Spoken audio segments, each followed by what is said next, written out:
અડદ અને બાજરીના લોટના વડા। સૌપ્રથમ આપણે કરકરો અડદનો લોટ લઈશું, એક બાઉલ બાજરીનો લોટ, અડધી ચમચી અજમો, અડધી ચમચી ધાણા જીરું, અડધી ચમચી હળદર, 1 ચમચી મરચું પાવડર, મીઠું સ્વાદ અનુસાર, એમાં બેકિંગ સોડા નાખીશું, 3 ચમચી તેલનું મોયણ નાખીશું। આ બધાને આપણે સારી રીતે મિક્સ કરી નાખીશું। મિક્સ થઈ જાય પછી એમાં મોયણ મુઠ્ઠી વડે એવું નાખીશું, પછી એનો પાણી વડે લોટ બાંધીશું।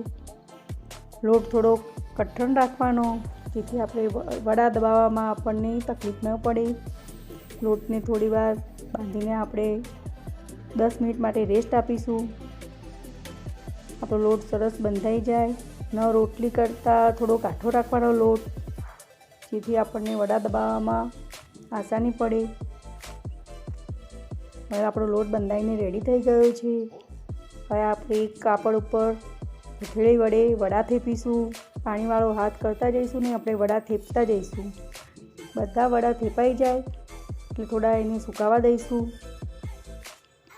વડા સુકાઈ જાય પછી આપણે એક કઢાઈમાં તેલ ગરમ મૂકીશું।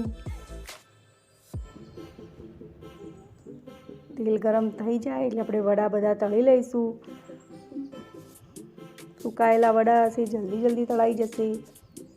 વડા ફૂલ તળીને ઉપર આવે ત્યાં સુધી એને તળવા દઈશું। બધા વડા આપણા ફૂલીને ઉપર આવી જશે પછી એને ડીશમાં નીકાળી લઈશું।